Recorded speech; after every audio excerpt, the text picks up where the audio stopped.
Radar Esportivo, com Gustavo de Simas. Alô, turma!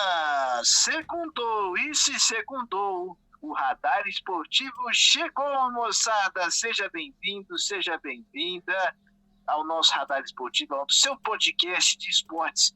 Olha, estamos no YouTube, então você pode se inscrever aqui no nosso canal do Portal Galera Mix, ativa o sininho, tá bom? E ó, deixa o seu like aqui, tá bom? No nosso Radar Esportivo e, claro, confira também sempre as novidades do Portal Galera Mix. Você que nos acompanha no site, muito obrigado, audiência sempre muito boa aí no site do Galera Mix. E, claro, você que nos acompanha, brigadão pela audiência. Hoje, Radar Esportivo, né, vai ser um pouquinho diferente, vai ser mais longo um pouquinho. Nós teremos aí a participação do nosso amigo Teco Barbero, que vai aqui também destacar. Nós tivemos a prova da Fórmula 1 ontem, né, o Grande Prêmio de Saki. Também tivemos aí a final do Campeonato Brasileiro de Futebol Feminino. Enfim, né, no qual o Avaí Kinderman, né, o Corinthians recebeu o Avaí Kinderman, time aqui de Santa Catarina, e a gente vai repercutir o jogo também, né? Então, daqui a pouquinho o Teco participa aqui com a gente, mas enquanto isso, enquanto nosso amigo Teco não chega, enquanto ele se prepara, a gente vai trazer aqui as informações, né, do final de semana. Também tem Libertadores aí durante essa semana, enfim, futebol, né, com muita movimentação. Vamos começar aqui, então, pelo final de semana, jogos de final de semana. Vamos à Série C do Campeonato Brasileiro, onde os catarinenses, os nossos catarinenses que estiveram em apuros, deram mais sorte do que juízo, né? Brusque e Criciúma e Brusque se enfrentaram nesse final de semana e empataram pelo placar de 2-2. 2-2, portanto, para Brusque e Criciúma e Brusque. Com esse empate, o Brusque consegue a sua classificação, ficou em quarto lugar o Brusque, e o Criciúma se escapou de ser rebaixado para a Série D do Campeonato Brasileiro. Veja só como os times catarinenses caíram nos últimos jogos, né? O Brusque, por exemplo, era uma equipe que estava liderando. O Brusque, enfim, tinha uma expectativa muito grande, tem sendo o Brusque agora, o Brusque vai para a fase de mata-mata, né? Mas o Brusque caiu muito, enfim, alguns problemas, né? Vem acontecendo do Brusque, enfim. E aí as coisas não andaram, teve aquela goleada, aquele 8-1, foi um resultado inexplicável, né? E o Brusque conseguindo se classificar ali no limite, no fio da navalha, enfim, o Brusque conseguiu se classificar para as quartas de final. Então, ele permanece na Série C, mas pode, né? Não teve problema com o rebaixamento, vamos dizer assim, né? Não lutou para não cair, e tem também a possibilidade de buscar ainda o acesso para a segunda divisão, para a Série B do Campeonato Brasileiro.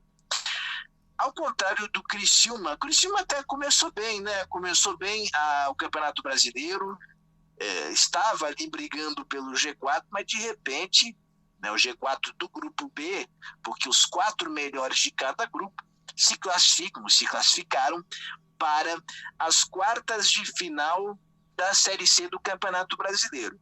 Então o Criciúma vinha brigando pelo G4 no grupo B, mas aí nos últimos jogos o Criciúma caiu, trocou o treinador, mas as coisas elas não aconteceram para o Tigre. Tanto é que o Criciúma chegou à última rodada podendo ser rebaixado para a Série D. Então foi uma coisa impressionante o que aconteceu com o Criciúma, né? E, enfim, o São Bento acabou não vencendo, né? Que era o time que estava ali na cola do Criciúma, né? Tomou 3-0. E o Criciúma acabou empatando o jogo com o Brusque, né? Os catarinenses se empataram 2-2.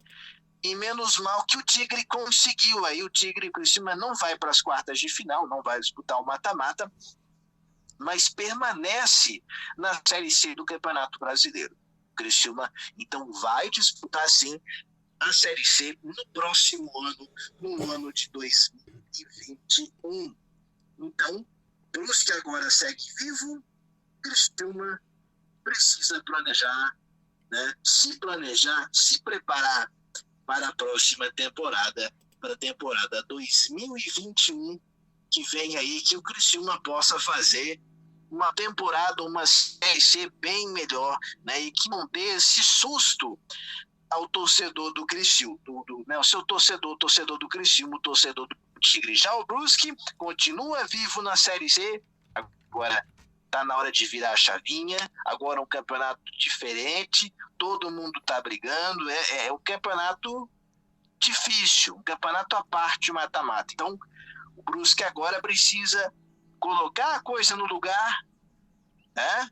E seguir em frente aí para a continuidade, quem sabe a busca pelo acesso para a Série B do Campeonato Brasileiro. É isso que a gente espera, tá bom? Vamos agora destacar a Série B do Campeonato Brasileiro. Vamos lá, segundona, que nós tivemos aí times catarinenses jogando nesse final de semana. A Chapecoense jogou no sábado, empatou aí com o Juventude, 1-1. Chape ainda continua na liderança, né? Mas a distância está diminuindo, né? De qualquer maneira, a Chape se mantém na primeira colocação e, consequentemente, no G4 também, né? Enfim, a Chape consegue se manter na ponta da tabela. É o catarinense que está melhor classificado hoje, né? Nessa Série B, empatou com o Juventude. Vamos falar agora do Figueirense, né? Já a gente fala aí sobre o confronto de terça-feira, né? Entre Avaí e Chapecoense, mas vamos falar aqui do Figueirense. Figueirense que jogou ontem pela Série B do Campeonato Brasileiro no estádio Orlando Scarpelli, jogo contra o Náutico, e esse jogo era importantíssimo para o Figueirense, porque se tratava de um confronto direto, né? De um confronto de dois times que estão, né? No Z4, estão na zona do rebaixamento, né? E a vitória era um resultado muito importante para o time do Figueira, né? E aí o Figueirense conseguiu uma grande vitória dentro de casa. Um resultado muito importante. Figueirense, após 8 jogos sem vencer, ontem, finalmente, os 3 pontos, a vitória deu o ar da graça no estádio Orlando Scarpelli. 2-0, gols marcados pelo Bruno Michel e pelo Jonathan Silva. Aliás, um golaço do Jonathan, rapaz. Que sensacional, hein? Sensacional o gol do Jonathan, que foi o segundo gol que sacramentou a vitória do Figueirense. Enfim, e deu essa tranquilidade, né? O goleiro estava fora do gol e aí o Jonathan acertou lá dentro, a bola foi no endereço certinho, né? E com certeza a vitória do Figueirense foi muito importante para dar essa confiança, essa tranquilidade nessa continuidade de campeonato brasileiro. Porque, evidentemente, esse resultado, né, contra um adversário que está na situação, na mesma briga que o Figueirense, que está também no Z4, o Figueirense de fato tinha que vencer esse jogo. Esse era um confronto direto. Se o Figueirense perdesse essa partida ou não vencesse, a situação realmente é complicada demais. Mas essa vitória do Figueirense 2-0 no Orlando Scarpelli veio em um momento importantíssimo. A gente já vinha falando que o Figueirense vinha evoluindo com o Jorginho, e Claro, uma vitória seria muito bem-vinda. Não foi um jogo um primor, né? Aliás, a condição do gramado não ajudou, né? Com a chuva que a gente teve ontem. Mas o que o Figueirense precisa não é jogar um futebol primoroso agora. O Figueirense agora precisa vencer, precisa ter confiança e ter uma sequência de resultados que possibilitem ao time alvinegro sair da zona do rebaixamento. Olha só, o Figueirense venceu o Náutico, foi a 25 pontos, ultrapassou o Náutico. O Náutico agora é o 18º, tem 24. O Figueirense é o 17º. E agora o Figueirense está a 4 pontos do Paraná. Do Paraná Clube, que é o 16º colocado, com 29. Esse mesmo Paraná que o Figueirense vai encarar na quarta-feira. O Figueirense joga com o Paraná na quarta-feira. Um jogo importantíssimo. Um jogo importantíssimo. Um jogo também para o Figueirense buscar uma vitória. Então, se o Figueirense vencer o Paraná, ele vai a 28 pontos, fica 1 ponto atrás do time paranista. Então, você vê que importante que foi o resultado de ontem, essa vitória contra o Náutico, né? A primeira sob o comando do técnico Jorginho. E agora o Figueirense também tendo mais um confronto direto. Então, agora cada jogo para o Figueira é uma final de Copa do Mundo. É final. E esse jogo com o Paraná também é finalíssima, porque é um confronto direto. Então, se o Figueirense vencer, ele vai a 28 pontos, fica 1 atrás do Paraná, e quem sabe, num confronto contra o Cuiabá, ele já consiga sair do rebaixamento. Gustavo, mas os problemas do Figueirense estão resolvidos? Não. Os problemas do Figueirense não estão resolvidos. O Figueirense tem dificuldades. O Figueirense vai escapar do rebaixamento? Não sei. Mas pelo menos tem que brigar. Pelo menos tem que ter possibilidades. Pelo menos tem que lutar até o final do campeonato por essa permanência na Série B. Então é muito importante que o Figueirense agora some pontos. E o Figueirense agora vença os seus confrontos. E o Figueirense agora consiga ser um time que ganhe confiança, que tenha autoestima, né? E claro, e o mais importante que vem acontecendo, o Figueirense já está fazendo melhor do que vinha fazendo com o Elano. Aquelas atuações pífias, né? A gente sabe das limitações do time do Figueirense, mas aquilo que o Figueirense estava jogando era um negócio, era um pavor, era assustador. Então o Jorginho já consegue, né? Isso significa que o Figueirense vai escapar do rebaixamento? Não sei, pode ser que não. Mas o Figueirense tem que chegar até o final do campeonato lutando, com possibilidades. E quem sabe, né? Se fizer os próximos 2 confrontos, se o Figueirense, repito, vencer o Paraná e ter, que sabe, uma vitória com o Cuiabá, o Figueirense pode estar fora da zona do rebaixamento. Então é importante que o Alvinegro do Estreito agora tenha uma boa sequência de resultados. Fundamental. Então, o jogo de ontem foi muito bom. Foi uma vitória importante para dar confiança para o torcedor, para dar esperança ao torcedor de que é possível sair dessa situação. E esse jogo contra o Paraná, que não é menos importante, aliás, é muito importante, é um jogo que pode deixar o Figueirense a 1 ponto de sair da zona do rebaixamento. Então, torcedor alvinegro, esse jogo é muito importante. Esse confronto para o Figueirense é uma final. É uma final. O Figueirense vai ter várias finais daqui para frente para jogar.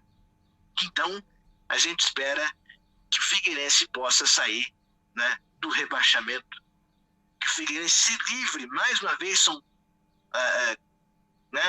3, 4 anos do Figueirense lutando na Série B para não cair, que é algo triste.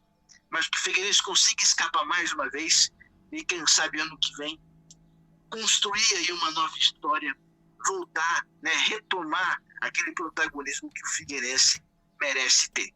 E é isso que a gente espera. Já falamos do Figueirense, vamos ao outro lado da ponte, falar de Avaí, que joga com a Chapecoense amanhã.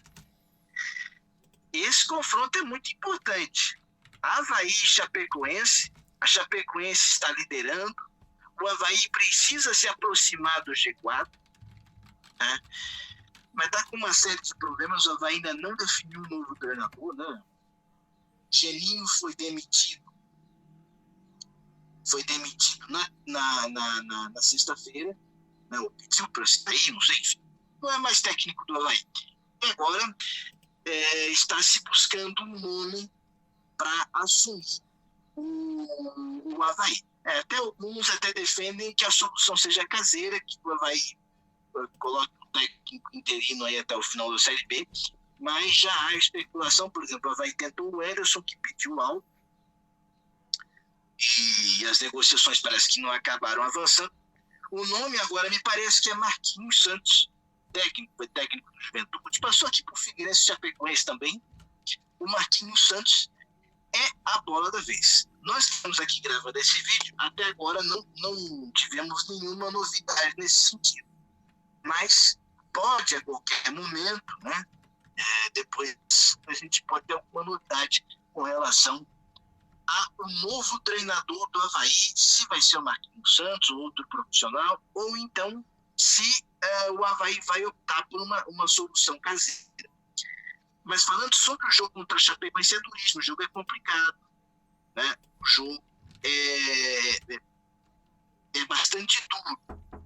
Então, né, o Avaí precisa de um bom resultado. Vencer a líder, a Chapecoense, seria muito importante.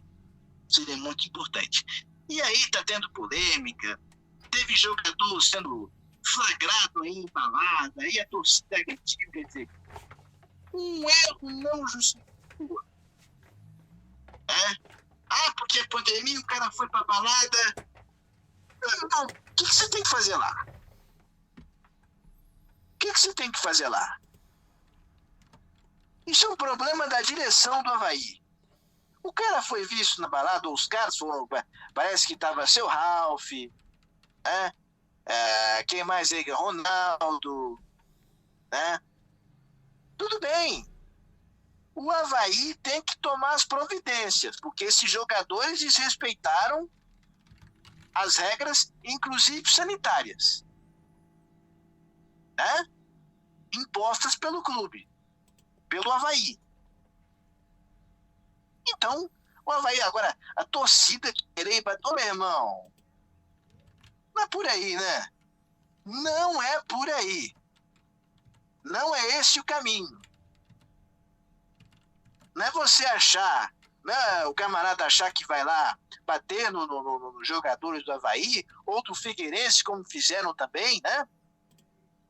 Que acham que vai resolver o problema. Não vai. Torcedor querer bater em um jogador, né? Só tem uma solução. É cadeia para esse indivíduo. Para esse marginal que foi lá agredir. É só isso. Essa é a solução. É assim que se resolve o problema. Agora, o torcedor se sentir no direito, né? É o fim do mundo. O cara não, daqui a pouco o cara vai na padaria, o camarada que se diz torcedor vai lá e vai, eu não estou satisfeito, eu vou bater no cara.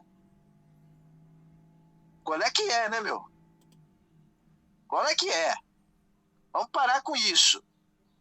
Então, é com esses ingredientes, com esses problemas que vai enfrentar a Chapecoense amanhã. E, enfim, vamos ver se o Avaí consegue vencer o seu confronto. E, claro, vamos aguardar também a definição do novo profissional, do novo técnico do Avaí. Violência, jamais. Só lembrando, né, que O Avaí está na 9ª colocação e enfrenta a Chapecoense, que está na liderança da Série B, tá certo? Vamos falar de Série A? Vamos falar de Série A, que teve jogo nesse final de semana também. Começando pelos clássicos, no sábado, teve Santos e Palmeiras, bom jogo movimentado, né? Jogo empatado aí 2-2. O Santos e o Palmeiras se enfrentaram na Vila Belmiro. Teve o Flamengo vencendo, né? Depois da eliminação na Libertadores, o Botafogo 1-0. 1-0 vitória do Flamengo em cima do Botafogo. Nós tivemos ainda o Fluminense fazendo 3-1 no Atlético Paranaense, né? Vitória do Flusão também, né? O Fluminense, que aliás perdeu o Odair Helma, né? O Odair Helma parece que foi para os Emirados Árabes. Vai ganhar um famoso caminhãozinho de dinheiro lá, né? Enfim, vai fazer o pé de meia dele com o Odair Helma. Nós tivemos ainda o Bahia vencendo, ou melhor, o Bahia perdendo para o Ceará. O Bahia perdeu o seu confronto para o Ceará. Tivemos ainda jogo envolvendo o Curitiba e Bragantino. O jogo terminou empatado em 0-0. Nós tivemos aí o Coxa empatando com o Massa Bruta, com o Bragantino. O jogo terminou 0-0. Vamos aqui, tivemos também o São Paulo, né? São Paulo, que é líder, agora abriu 2 pontos aí. São Paulo, líder da competição, venceu o Sport Recife 1-0.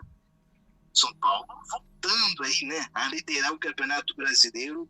Enfim, parece, né? Parece que o trabalho do seu Fernando Diniz está começando a engrenar, né? Enfim, eu quero que engrene, eu quero que realmente dê certo, para que eu venha aqui e diga que o trabalho do Fernando Diniz tem conseguido, porque isso que ele conseguiu um grande resultado, né? Já que quem nos acompanha sabe que eu tenho certas reservas ao Fernando Diniz, né?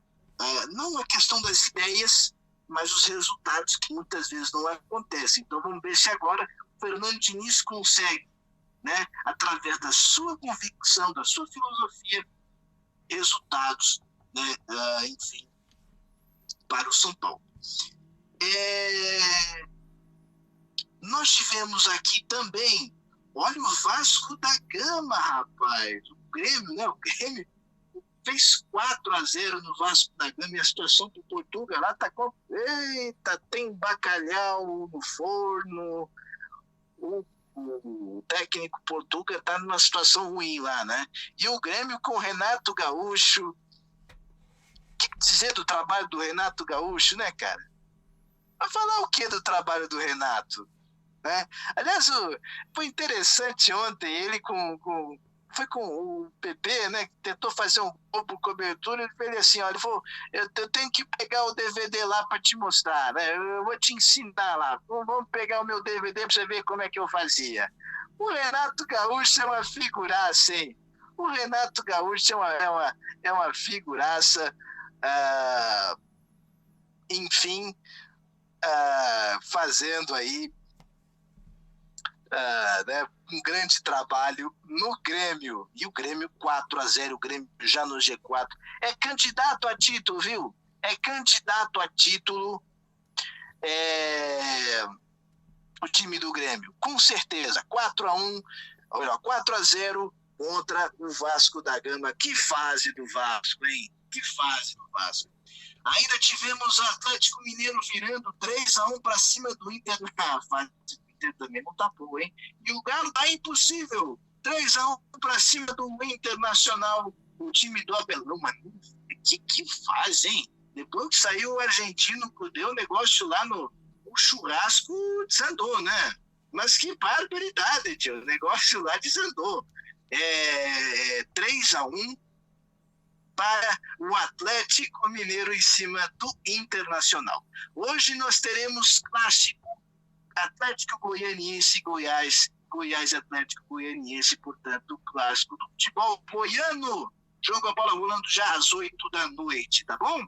Vamos aqui a classificação da Série A do Campeonato Brasileiro, que tem na liderança o São Paulo, que é o primeiro colocado. Na segunda colocação vem o Atlético Mineiro, São Paulo tem 47, o Atlético com 45 pontos. O Flamengo vem na terceira posição. Na quarta posição vem o Grêmio. Na quinta colocação, o Fluminense, fechando o G6. Olha o Internacional caindo para sexto. Sétima posição para o Palmeiras. O oitavo colocado é o Santos. Nono colocado é o Ceará. Na 10ª posição veio o Fortaleza, que já havia jogado no meio de semana, né? Também, né, com o Corinthians. 11º veio o Corinthians, né? Aí já na segunda parte da tabela. Na 12ª colocação, Atlético Paranaense. O 13º colocado é o Bahia. O 14º é o Bragantino. 15º Atlético Goianiense. 16º para o Sport Recife. Na 17ª colocação em zona do rebaixamento, abrindo o Z4, vem o Vasco da Gama. 18º Curitiba. 19º Botafogo. E na 20ª colocação, o Goiás, na lanterninha da Série A. Então, destaque aí, né, para o Campeonato Brasileiro da Série A, que tem São Paulo e Botafogo jogando nesse meio de semana, né? Vão cumprir aí o jogo atrasado do Campeonato Brasileiro. Vamos aqui agora falar da Libertadores. Tem quartas de final da Libertadores já começando, já vamos ter jogos a partir de terça-feira, a partir de amanhã. Nós teremos aí Libertad do Paraguai e Palmeiras jogando no estádio Defensores del Chaco, 9h30 da noite. Esse jogo tem transmissão do SBT. Então, né, também do Fox Sports. O Libertad do Paraguai recebe o Palmeiras. O Palmeiras joga fora de casa amanhã, jogo de ida, vai pelas quartas de final da Libertadores. Na quarta-feira tem Santos e Grêmio e Santos, confronto brasileiro. Também jogo importantíssimo, 7h15 da noite. Um confronto, camisas pesadas. Aí, no que diz respeito a Libertadores, times campeoníssimos, enfim, né? O jogo promete fortes emoções. Nós teremos também na quarta-feira o Internacional jogando com o Boca Juniors na La Bombonera, só que esse jogo é válido pelas oitavas de final, né? É o jogo de volta, né? Já que o jogo de ida foi na semana passada. Então o Boca fez 1-0 em Porto Alegre e o Internacional agora precisa reverter a desvantagem que tem aí, né? Contra o Boca Juniors lá na Argentina, na La Bombonera, precisando pelo menos fazer um gol de diferença para levar o jogo para as penalidades máximas. Então, esse jogo é pelas oitavas de final. Quem passar desse confronto vai encarar o Racing, que eliminou o Flamengo na semana passada, na última terça-feira, nas oitavas de final da Libertadores. Então, esses são os confrontos da Libertadores dessa semana. Só para fazer um registro aqui, a gente até falou da Série B, mas eu tenho que fazer uma menção aqui, rapaz. Não poderia me esquecer. Que golaço que fez o Rafael Sobis, hein? De trás do meio campo, rapaz. Que golaço! A gente falou do golaço do jogador do Figueirense, mas o Rafael Sobis, do Cruzeiro, né, goleou na Série B o Brasil de Pelotas, né? O Brasil por 4-1. O Rafael Sobis fazendo esse golaço. Que loucura, hein? Que loucura. Esse gol do Rafael Sobis, e claro, uma grande vitória para o Cruzeiro, que conseguiu uma boa ascensão aí na tabela de classificação. Mas para registrar o lindo gol do experiente atacante do Cruzeiro, o Rafael Sobis, que jogou no Internacional, né, foi campeão da Libertadores no Internacional, enfim, já tinha uma outra passagem pelo próprio Cruzeiro. O Fluminense estava anteriormente no Ceará e voltou ao Cruzeiro e fez esse belo gol, só para a gente registrar aqui no nosso radar esportivo, tá bom? Muito bem, o radar esportivo, conforme prometido, a gente traz aqui agora a participação do Teco Barbero, nós repercutimos aqui as questões do futebol, né, do Campeonato Brasileiro da Série C, da Série B, da Série A também. Nós vamos ter Libertadores nessa semana, muita coisa acontecendo. E agora, conforme prometido, chegou a hora de bater aquele papo com o Teco Barbeiro, que vai falar hoje sobre o grande prêmio, o grande prêmio de Saki, o circuito de Saki, né, no Bahrein, aquele anel externo no Bahrein, enfim, uma prova divertidíssima. E também a gente vai conversar sobre a final do Campeonato Brasileiro de Futebol Feminino, que teve o Corinthians como campeão, vencendo o Avaí Kinderman ontem por 4-2. Então, Teco, seja bem-vindo ao Radar Esportivo. Você sempre participando do especial, né? Mas hoje você está aqui com a gente no Radar, né? Tudo bem? Seja bem-vindo, boa semana. Olá, Gustavo e amigos do Radar Esportivo, mais uma vez é uma honra estar com vocês, agora diretamente no Radar Esportivo, né? Então, comentando um pouquinho aí sobre esses temas que agitaram aí o esporte nesse fim de semana. Muito bem, Teco, bacana, que bom ter você aqui com a gente. Vamos começar pela Fórmula 1, já a gente conversa sobre o futebol feminino, mas ontem tivemos aí, né, no Bahrein, o grande prêmio de Saki, né, a prova foi no Bahrein, só que agora num outro circuito, num outro traçado, aliás, né, e que nos proporcionou uma corrida divertidíssima. Foi uma corrida especial, é claro, porque nós voltamos a ter um brasileiro na pista, o que é muito bom. Pietro Fittipaldi foi, né, para a prova e completou, mesmo que em último lugar, mas conseguiu completar a corrida, o que é muito importante, né? Esse é o primeiro registro que eu quero fazer. Afinal de contas, isso para nós aqui no Brasil, como um país que tem a maior audiência da Fórmula 1, isso é fundamental, isso é muito importante. E o Pietro estará, inclusive, também no GP de Abu Dhabi, no próximo final de semana. Então, nós teremos aí o Pietro na próxima prova, no grid de largada. A prova que foi vencida pelo Sérgio Pérez, também. O México, depois de 50 anos, vê um piloto, né? A gente tem um piloto mexicano vencendo aí uma prova da Fórmula 1 depois de 50 anos. E o Sérgio Pérez, que não tem lugar garantido na Fórmula 1 ano que vem, a princípio está desempregado. Enfim, ingredientes, e daqui a pouco a gente vai conversar rapidinho sobre as situações que acontecem. Teve lambança da Mercedes, enfim. Ô, Teco, mas uma rápida impressão aí, né, sobre essa prova, né, esse GP do circuito, né, do traçado de Saki, no Bahrein, que foi muito divertida para a corrida, né? Não tenho dúvida, né, Gustavo? O traçado ele é um traçado diferente, né? Apesar de ser o mesmo circuito, ele é um traçado diferente, o que já começa por aí, as peculiaridades dessa prova, que começou também com mais pequenos acidentes, né? Prejudicando aí a Ferrari, enfim, mas uma prova realmente muito divertida e uma prova que mostra que falta faz o nosso querido Hamilton, né? Porque aí a gente viu aí, pilotos que não costumam estar na ponta brigando aí pela corrida, né? A gente teve aí o substituto do Hamilton, né? O nosso, fazendo uma alusão aqui ao querido Sérgio Maurício, né? O Jorjão da massa aí, né? O Jorjão da galera aí, né? No capricho do capricho. Não muito no capricho, né? Só que faltou, né? Pena que faltou o capricho para ele, né? Porque o Jorjão aí, né? Ele tinha tudo para ganhar a corrida, mas dos 20 carros que largaram aí, ele foi o único que teve a sorte de ter o seu pneu furado, né? Coisas que podem acontecer, né? Apesar da lambança, né? Como o Gustavo falou, que a Mercedes fez, né?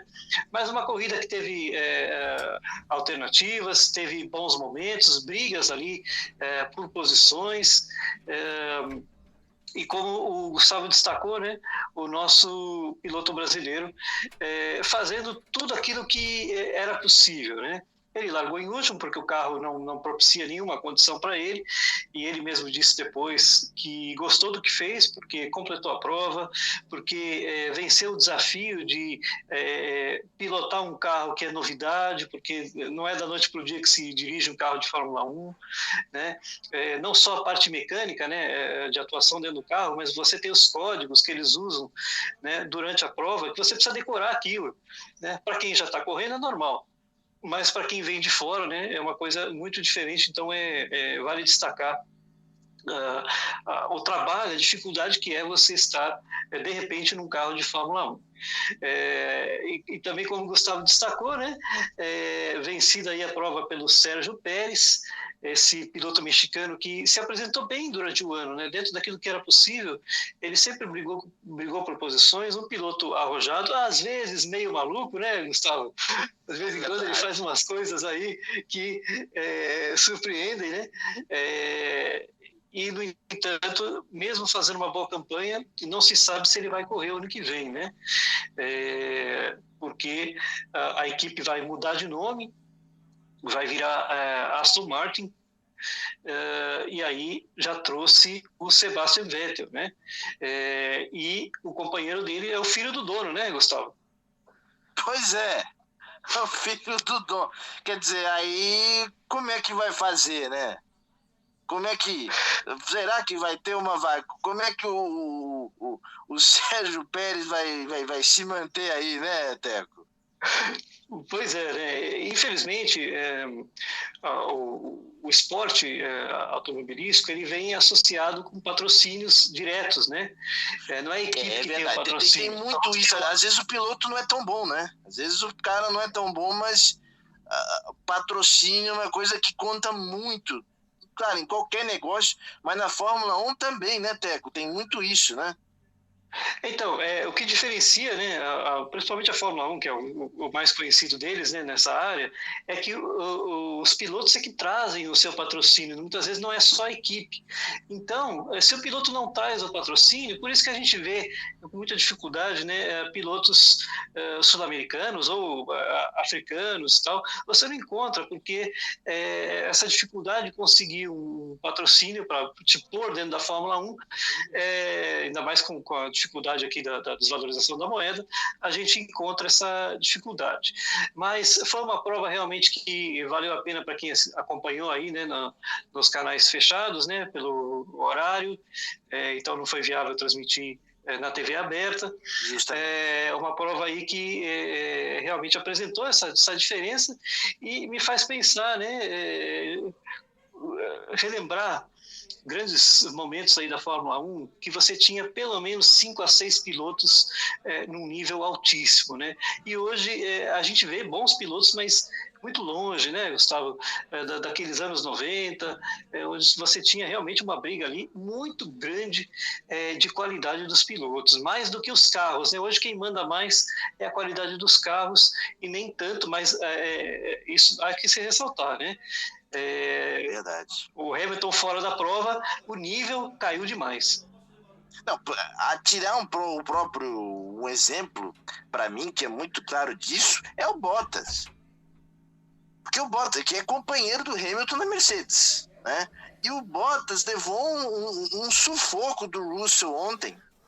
O Russell estreou na Mercedes, ele veio da Williams, que era o pior carro, que é o pior carro do grid hoje, né? E não fosse o fato do pneu furar, né, dele ter sido o azarado de furar o pneu, e também a outra situação da Mercedes não ter cometido aquela lambança de botar pneu do carro do Bottas no carro do Russell, que realmente é uma coisa pitoresca na Fórmula 1, né?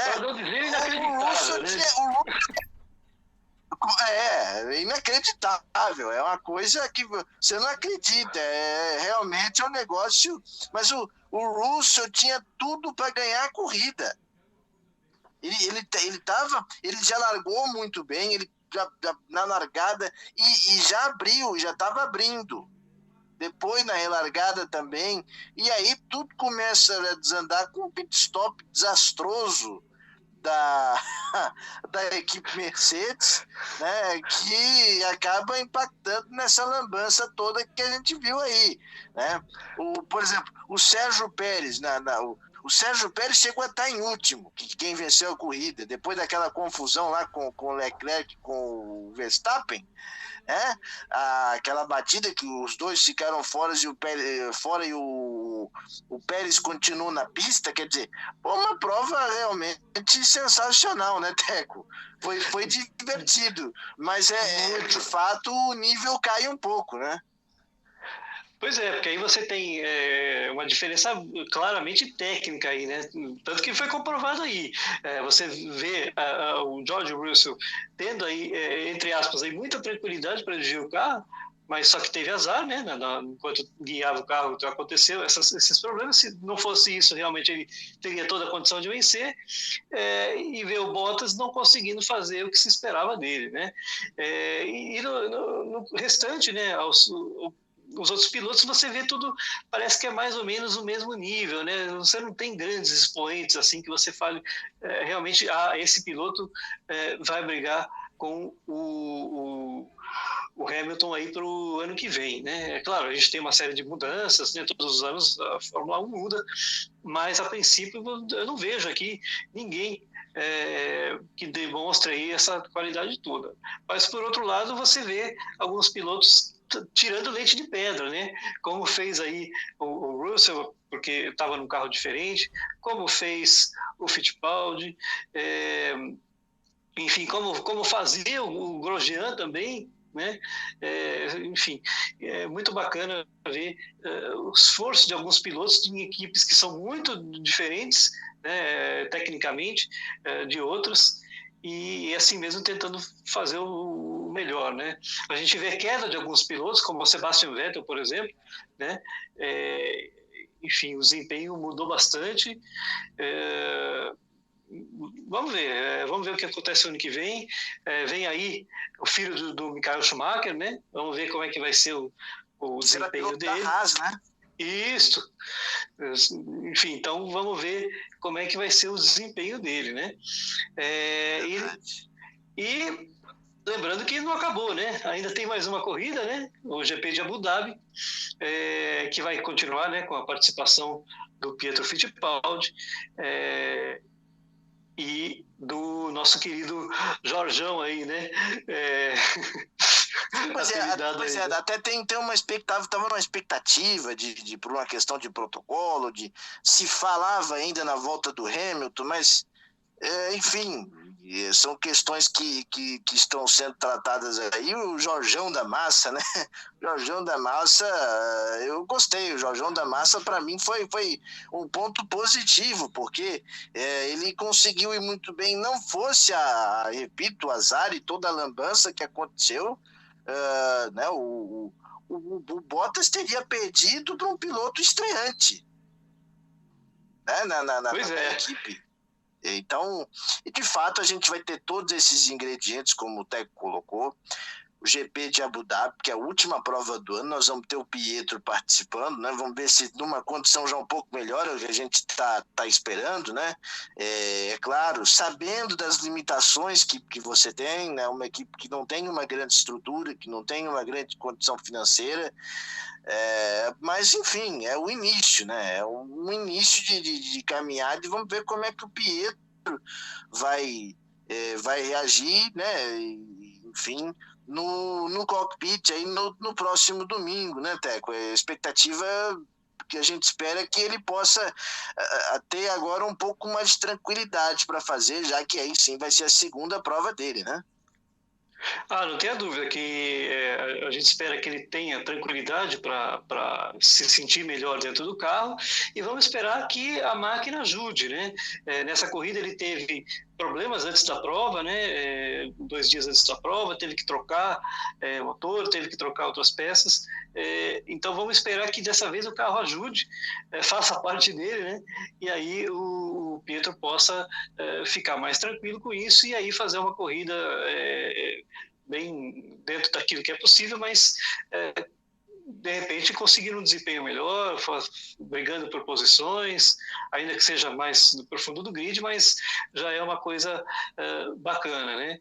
E aí vamos esperar que isso possa ajudá-lo a evoluir na carreira, né? Infelizmente tem essa questão de patrocínio, né? Que a gente vai ter que esperar mais um pouco aí para talvez ver um novo brasileiro na Fórmula 1, mas pelo menos ele está sendo visto, e aí é só assim que as oportunidades aparecem. Verdade, verdade, bem verdade. Esperamos aí que o Pietro possa ter uma boa participação na prova e, claro, quem sabe aí futuramente ter um lugar aí, né, no cockpit, né, como piloto realmente titular na Fórmula 1, que é o que a gente está esperando, é o que a gente quer ver, o que a gente quer acompanhar, é um piloto brasileiro nas pistas, né? A gente quer muito isso. E, claro, lembrando, trazendo aqui o resultado, a vitória foi do Pérez, né, do Sérgio Pérez, seguido do Ocon, e o terceiro colocado foi o Stroll, né? Ou seja, nenhum carro da Mercedes no pódio, né? Nenhum carro da Mercedes no pódio. Essa foi a prova, né? O GP de Sakir no Bahrein. Mais alguma consideração, Teco? Não, só para comentar que isso é um pódio histórico, né? E que o pessoal fez brincadeira aí, dizendo quanto será que ganharam quem teria apostado nesse pódio aí nas casas de apostas, né? Porque realmente é um negócio muito inesperado, e isso é que foi bacana, né? Nesse GP, e muita gente também dizendo, por favor, fica Bahrein, que as corridas são sempre emocionantes lá. É verdade, tem até essa hashtag. Se você puder repetir, Teco, acabou dando uma travadinha, né, aqui na nossa conexão. A gente está fazendo os podcasts em home office, né, então até por isso que ocorrem esses problemas, como vocês que nos acompanham bem sabem. Mas você falou, Teco, com relação ao pódio, né? Isso, o pódio ele foi histórico, né? Quem diria que a gente ia ver um pódio dessa maneira, né? Sem as principais equipes na ponta, e o pessoal fez muita brincadeira, né? Dizendo, por favor, hashtag fica Bahrein, né? Porque as corridas lá são sempre emocionantes, e é isso que dá o gosto, né? Na audiência, né? Principalmente aqui no Brasil, né? Que é o maior consumidor de audiência da Fórmula 1. Né? Então, esperamos aí que o ano que vem não só o Bahrein continue, mas que tenhamos fortes emoções. Verdade, que tenhamos fortes emoções e também, principalmente, a Fórmula 1 sendo transmitida para todo o Brasil, que todo mundo possa acompanhar, enfim. Me parece que essa situação também já está bem perto aí de ter um bom desfecho. Bom, já que tratamos, né, já terminando aqui o assunto Fórmula 1, agora nós vamos falar sobre as meninas, o futebol feminino que teve ontem o segundo jogo, o jogo de volta da final do Campeonato Brasileiro de Futebol Feminino, na Neoquímica Arena, envolvendo o Corinthians e o Avaí Kinderman. Claro, nós estávamos ansiosos para acompanhar esse jogo, né? Afinal de contas, o Corinthians, uma grande equipe, a grande potência do futebol feminino hoje, jogando contra o nosso Avaí Kinderman, que é um time aqui de Santa Catarina, né? Representando o estado na final. Foi um jogo, né? O Corinthians acabou vencendo 4-2, né, Teco? E levando o título, mostrando, né, o seu favoritismo, mostrando, né, enfim, todo o seu poderio ofensivo, né? O Corinthians ontem mostrou na partida, principalmente no segundo tempo, né? O primeiro tempo, a impressão que se tinha era de que não havia, você não tinha uma equipe que tivesse uma grande efetividade. 2 bolas paradas, inclusive no segundo gol teve uma falha da goleira do Avaí, a Bárbara, que inclusive é goleira da seleção, né? Mas aí o Corinthians conseguiu ali naquele final de primeiro tempo sair com 2-0. Me diz aí qual é a impressão que você teve do jogo, Teco. Então, Gustavo, um jogo bastante interessante. No nível esperado de uma final, né? Sempre começa com uma tensão. Mas antes de falar do jogo, vale ressaltar, né, que esses dois times, o Avaí Kinderman e o Corinthians, praticamente são a base hoje da seleção feminina, né? Muitas jogadoras das duas equipes, né, estão formando aí o time que a Pia tem usado, né? Então, nada mais justo do que esperar um jogo de alto nível. Foi o que aconteceu, mas como é um jogo de final, né? Primeiro tempo sempre um pouco mais amarrado, sentiu o Corinthians com um pouco mais de dificuldade naquilo que ele faz de melhor, né? Que são a criação de jogadas, bolas rápidas, cruzadas, né? E o Corinthians praticamente acho que só fez uma jogada ou duas no máximo dessa forma. Criou outras chances que acabaram gerando as bolas paradas, né, que resultaram nos gols, e como o Gustavo já bem disse, teve essa falha de posicionamento e de saída da Bárbara, e aí as atacantes do Corinthians, né, as Gabis, né, Gabis aí fizeram... Gabis acabaram com o jogo, hein? As Gabis aí fizeram a festa, né? E aí parecia que estava meio encaminhado, né? Para o segundo tempo com 2-0, mas aí o Avaí parece que deu uma acordada, né? Na verdade, assim, o Avaí até foi mais incisivo no primeiro tempo, tentando criar algumas jogadas, tem aí boas atacantes, né? Mas não foi tão efetivo. Teve, se não me engano, uma chance clara de gol aí, defendida, espalmada aí pela Lelê do Corinthians. E aí, no segundo tempo, o Avaí começou já mais incisivo, e aí criando mais condições aí de jogada de gol. Só que aí acabou abrindo o contra-ataque, né? O Corinthians tinha vantagem e acabou sofrendo aí, apesar de conseguir ter feito 2 gols, acabou sofrendo outros 2 gols, o que garantiu aí o título para a equipe corintiana, né?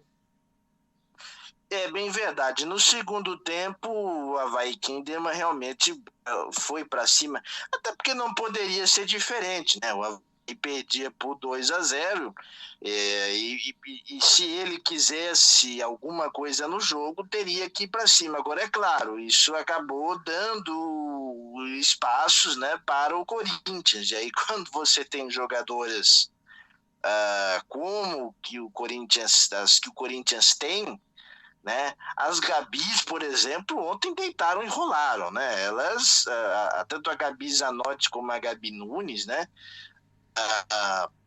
Teve outra jogadora do Corinthians, se não me engano, que deu 3 assistências. Me fugiu até o nome dela aqui agora. A Diane, se não me engano. A Diane. Acho que é a Diane mesmo, joga ali no meio, fez uma partidaça, né, com as assistências, e realmente... Até me estranhou ela não estar na lista das possíveis craques do jogo. Tudo bem que ela não marcou gol, mas acho que merecia uma menção, viu, Teco? Merecia sim, e pelo campeonato que fez, né, não foi só esse jogo, ela e a Zanotti, né? A Zanotti, que o pessoal brinca aí, chama ela de Zinedine Zanotti, né? É verdade. Conhecida aí no meio do futebol feminino, né? Pela qualidade na assistência, né? E de vez em quando vai lá e belisca alguns gols, né? E a Gabi Nunes, uma lutadora, né? Uma brigadora dentro da área, né? Deu uma entrevista no final do jogo muito emocionada, né? Por todas as dificuldades que passou, todo mundo ali muito emocionado. E há que se ressaltar também a campanha do Avaí, com todas as dificuldades que tem, né? Ainda o futebol feminino está vivendo o seu melhor momento, mas está longe de ser o ideal, né? A gente sabe disso, e todas ali ressaltando a importância, né, da mídia estar apoiando, o jogo sendo transmitido em TV aberta também, né, não só na fechada, transmitido por rádios. Isso com certeza vai ajudar muito aí o crescimento do futebol feminino. Com certeza. Parabenizar as duas equipes, o Corinthians, que é um potencial, o Arthur faz um grande trabalho no Corinthians, que tem uma estrutura, que tem realmente uma tradição. O Avaí Kinderman, né? O Avaí se associando ao Kinderman também, enfim, também conseguindo já colher frutos interessantes, né? O Kinderman, na verdade, já tem bastante tradição, né? E aí agora com o Avaí incorporado ao nome, enfim, muito bacana a participação do time catarinense também, com jogadoras importantes, interessantes, né, que são base da seleção brasileira também. Então a gente teve um grande jogo para acompanhar ontem. Parabéns às equipes. As dificuldades do futebol feminino, elas ainda existem. É claro que por mais que a gente tenha tido uma competição muito interessante, né, mas as dificuldades ainda existem. E aí a gente tocar num ponto rapidinho, que é a participação da imprensa brasileira, a imprensa esportiva brasileira, que me parece que está muito atenta, está começando, está dando um espaço maior. Tanto é que o jogo foi transmitido em TV aberta pela Band, com uma equipe de mulheres, né? A ESPN também transmitiu na TV fechada. Agora, Teco, esse movimento é muito importante para o futebol feminino. É claro que agora a CBF tem que fazer o trabalho dela, os clubes também. Aí esse movimento da imprensa brasileira, imprensa esportiva brasileira, que eu digo com muita tranquilidade,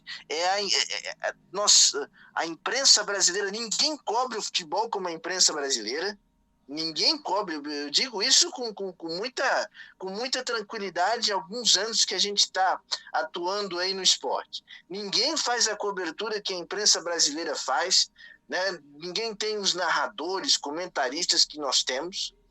Parece até ser soberba, mas eu tenho essa convicção, e é muito importante que essa empresa e essas emissoras, quando começam a abraçar o futebol feminino, né, dão uma outra projeção ao esporte, dão uma outra cara ao esporte. E aí, claro, agora tem que continuar o trabalho, tem que expandir e estruturar cada vez mais, né, Teco? O que você acha?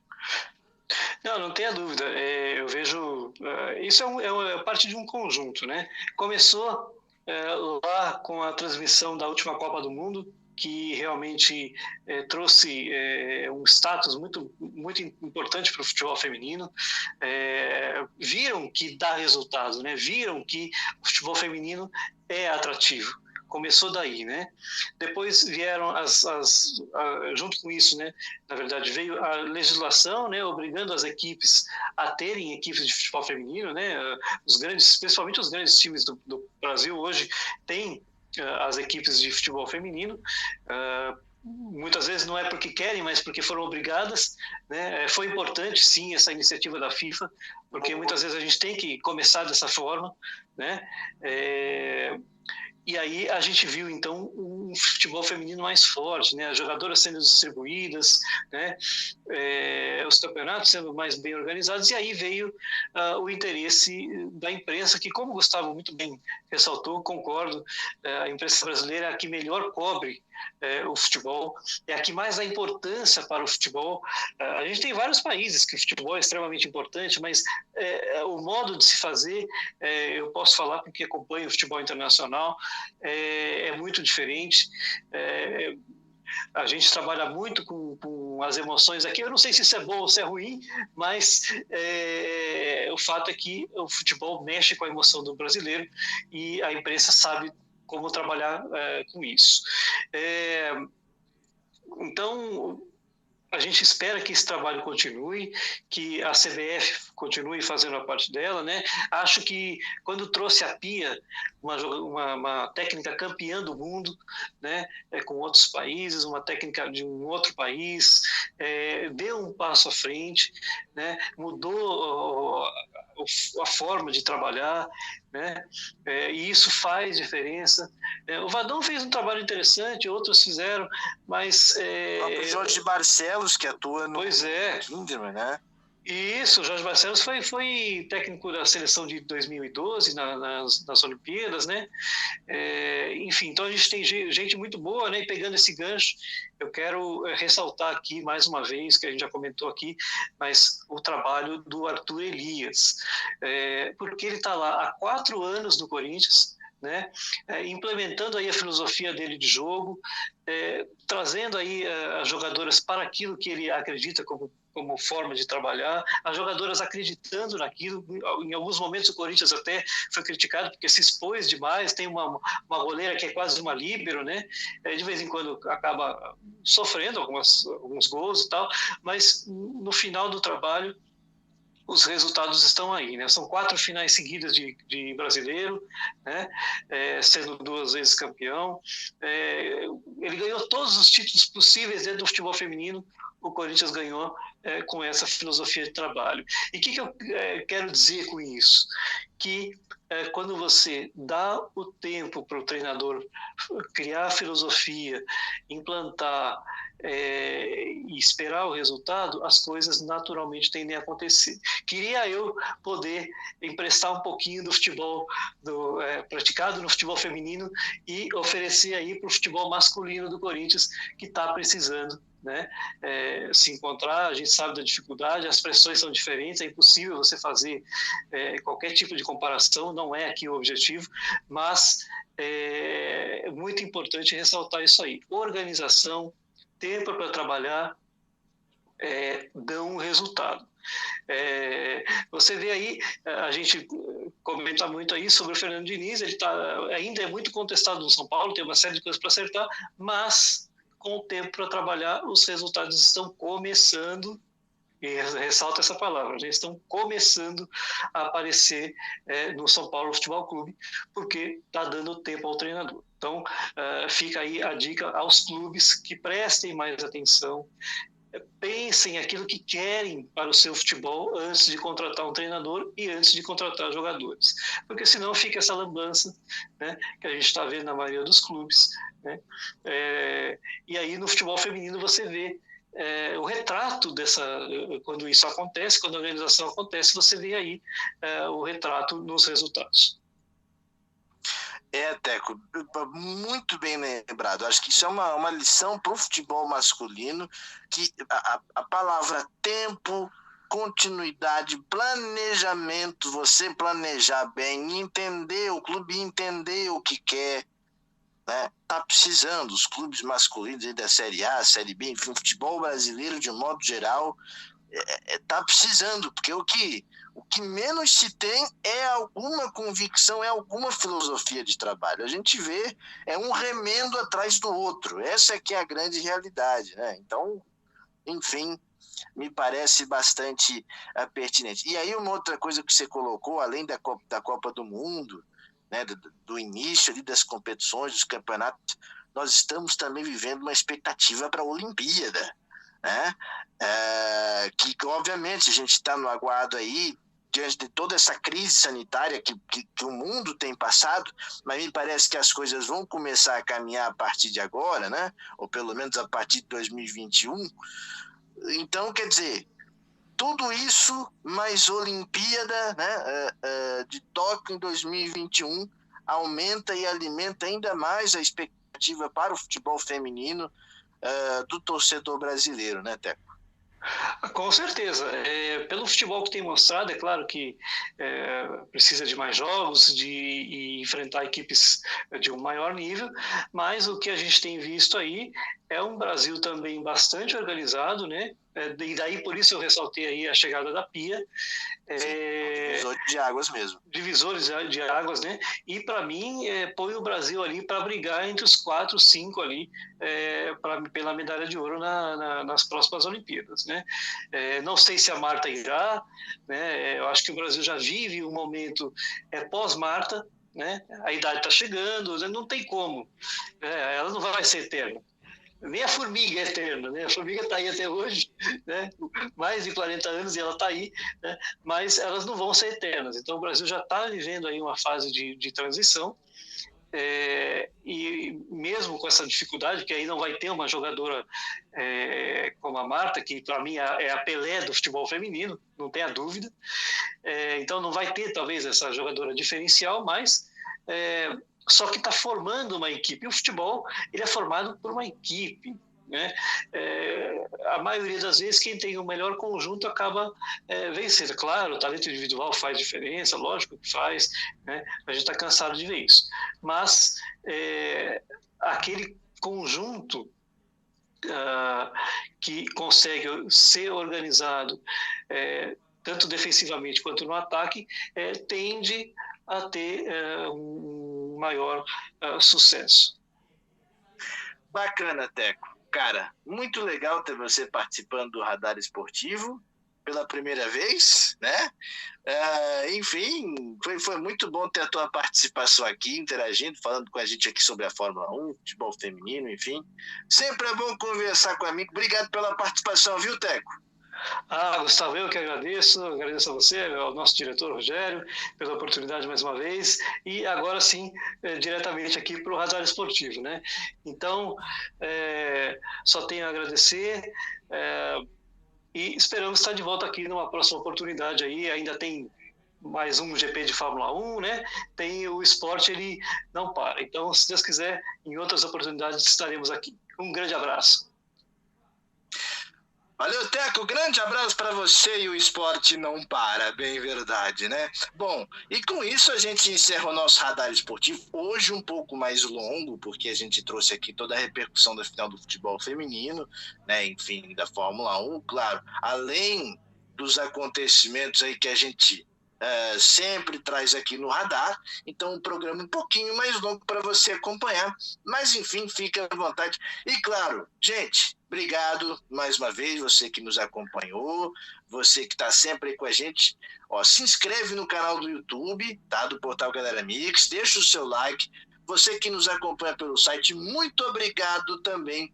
E sexta-feira tem mais Radar Esportivo. Um grande abraço, ótima semana. E se tá na rede, é gol!